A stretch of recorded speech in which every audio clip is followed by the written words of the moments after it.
Hi, welcome to JD Edu class. आपके साथ है जिंटू दास जो कि देगा आपको आज क्लास 10 के geography class and the chapter is resources and development. लेकिन इससे पहले I request all the people to stay home and stay safe.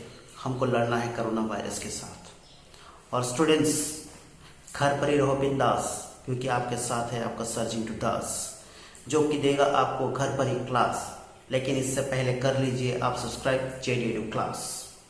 और अगर ये वीडियो आपको अच्छा लगे तो लाइक, शेयर और कमेंट करना मत भूलिए। और जो मेरे चैनल पर नया है please subscribe the channel. So without much edu let's start today's class. Here the chapter starts resources and development. First of all, let us know what is the meaning of resources. Resources का मतलब क्या होता है? Everything that is available in our environment which we can transform to satisfy our needs, that is known as resources. Resources का मतलब क्या होता है? जो भी हमारे environment में मौजूद है और जिसको हम चेंज कर सकते हैं अपने ज़रूरत के अनुसार, हम उसको यूज़ कर सकते हैं, उसी को हम क्या कहते हैं? Resources.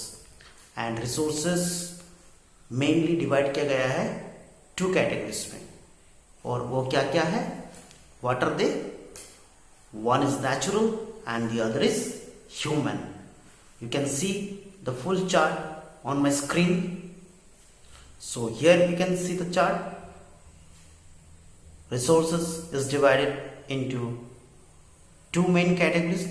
One is natural and the other is human. Again, the natural is subdivided into 2 categories. One is renewable and the other is non-renewable. Again, the renewable is subdivided into 2 categories. One is continuous or flow and the other is biological. Again, the biological is subdivided into 2 categories. One is natural vegetation, which means forests, and the other is wildlife. Again, the non-renewable is subdivided into 2 categories. One is recyclable and the other is non-recyclable. Now we will see the other part, that is the human. Human is subdivided into 2 categories. One is structures or institutions and the other is quantity and quality. Now we will move to the next part and we will see the classification of resources on the basis of various categories. So now let's see the classification of resources on the basis of origin. On the basis of origin, the resources are divided into 2 types. One is biotic and the other is abiotic. So now let's know what is the meaning of biotic. All the things which we can obtain from biosphere and which has got life, that means the living things, are known as what? Biotic. Example, we, the human beings, are known as what? Biotic. Flora and fauna, fisheries, all these are biotic resources. And what is the meaning of abiotic? Opposite. Non-living things are known as what? Abiotic. Example, rocks and minerals, metals, all these are abiotic. Now we will see the types of resources on the basis of exhaustibility. So on the basis of exhaustibility, we will get 2 types of resources. What are they? One is renewable and the other is non-renewable. 2 तरह के resources होते हैं exhaustibility में, और वो क्या क्या होता है? One is renewable और एक non-renewable. So in renewable, what is the meaning of renewable? The resources which we can reproduce or renew. इसको हम दोबारा से बना सकते हैं रिन्यूएबल रिसोर्सेज को। किस तरह से? With the help of physical, chemical और mechanical process.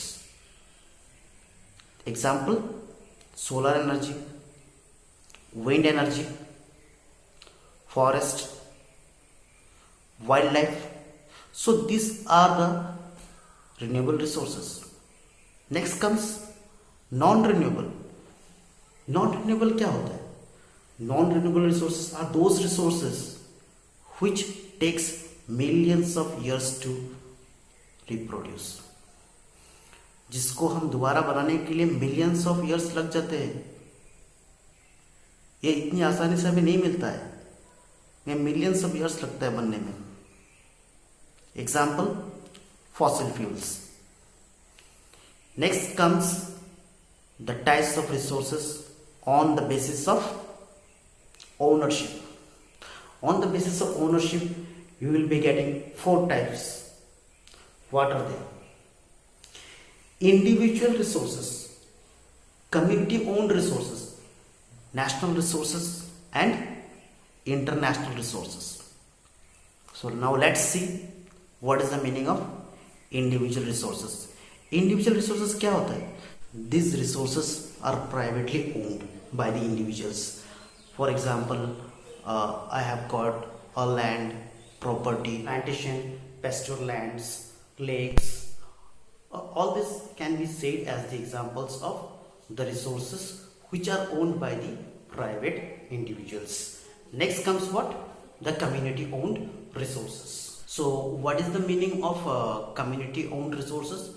Means these resources can be used by all the members of the community. For example, we can take picnic spots, public parks, playgrounds. So this can be used by all the members of the community. So next comes the national resources. So what is the meaning of national resources? So let's see now. National resources means the resources which belong to the nation, that means the country. And even the private property can be used for the public good.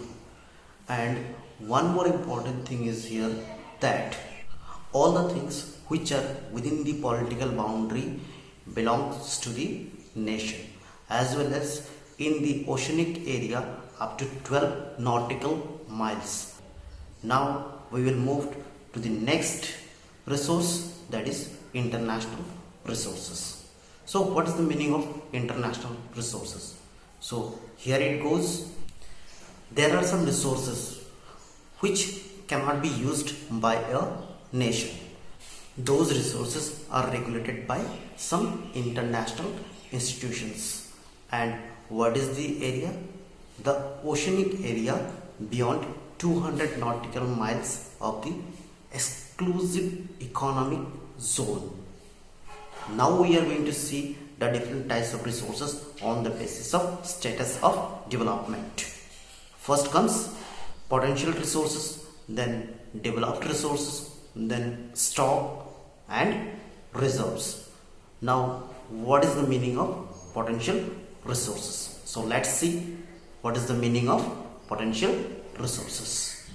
Potential resources are those resources which are available in any place, but still they have not been used in the proper way. For example, we can take Gujarat and Rajasthan. They have got enormous potential for the development of solar and wind energy, but still they have not been used in the proper way. So that is what potential resources. Next comes developed resources. So what is the meaning of developed resources? So let's see now. Developed resources are those resources which have been surveyed and their quantity and quality has also been checked, but their usability depends upon the technology. Now comes the stock. So what is the meaning of stock? The resources which have the ability to satisfy our needs, but yet it has not been used. Why? Because of the lack of technology.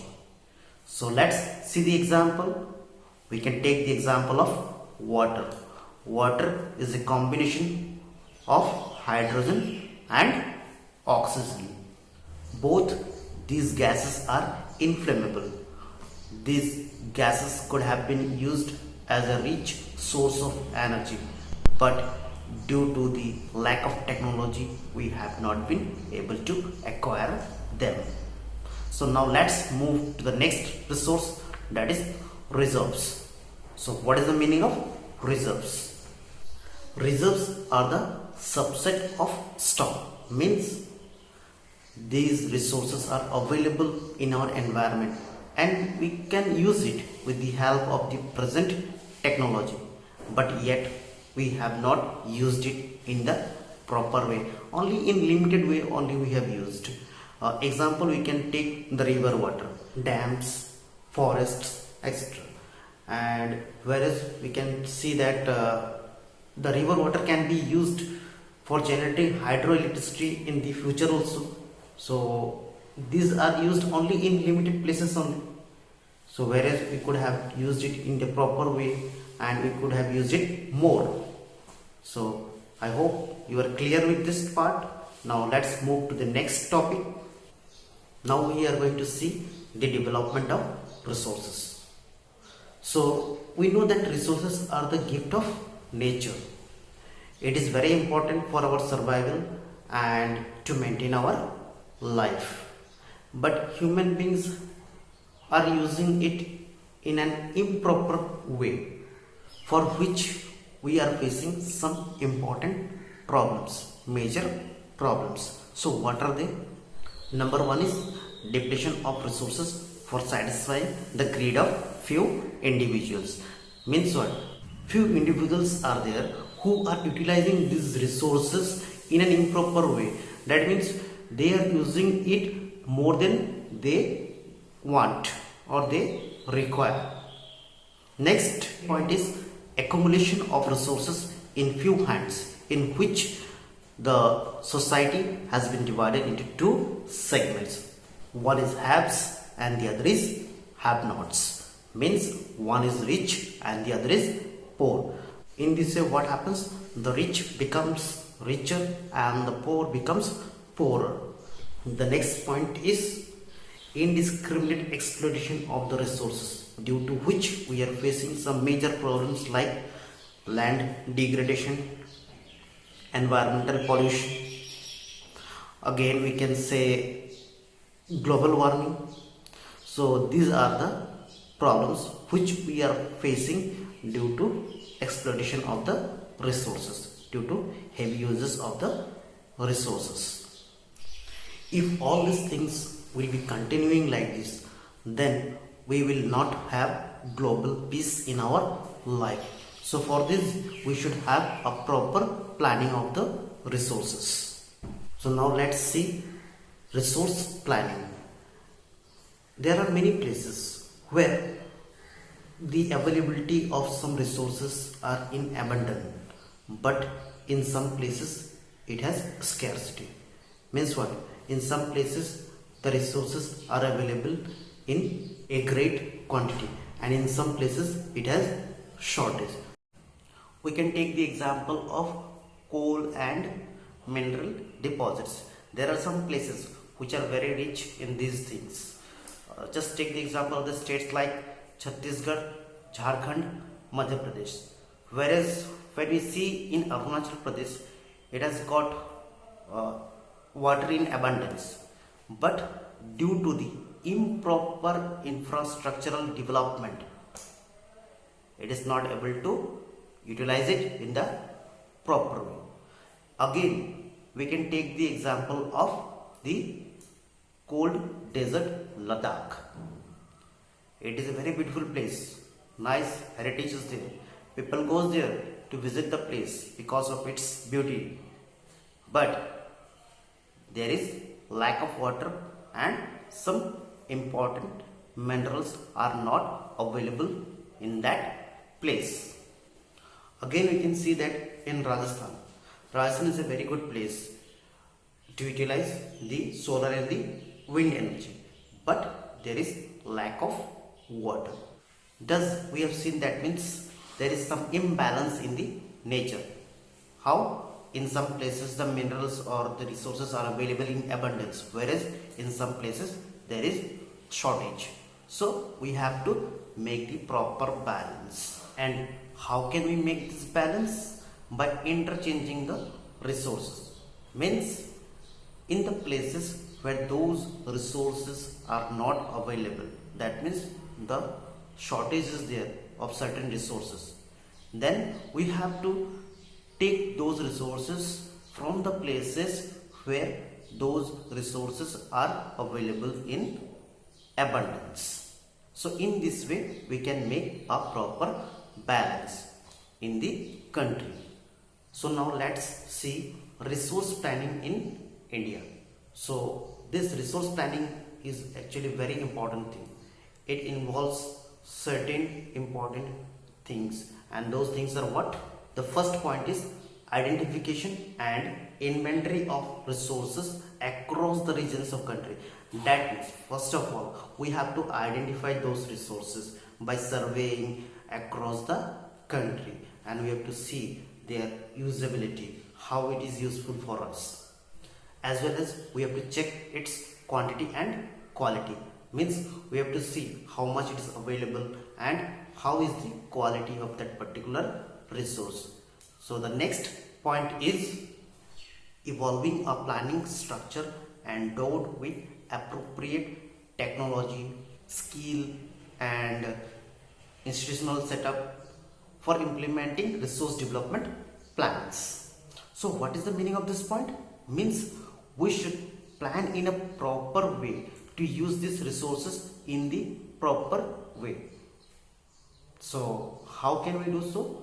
By using our skill and with the help of the good technology. So next comes the third point. So what is it? Matching the resource development plans with overall national development plans. Means when we are trying to develop our resources, we have to think about the development of our country also, and our country has been trying to achieve these goals since independence only, from the very beginning of its first 5-year plan.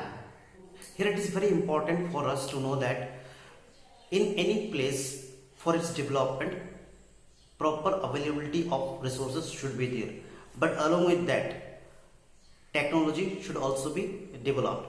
Because in our country we can see that certain areas are there where the resources are not available, but they are economically developed, whereas in some places the resources are available but the technology is very low. So due to this they are not able to develop. So you can go back to the history also.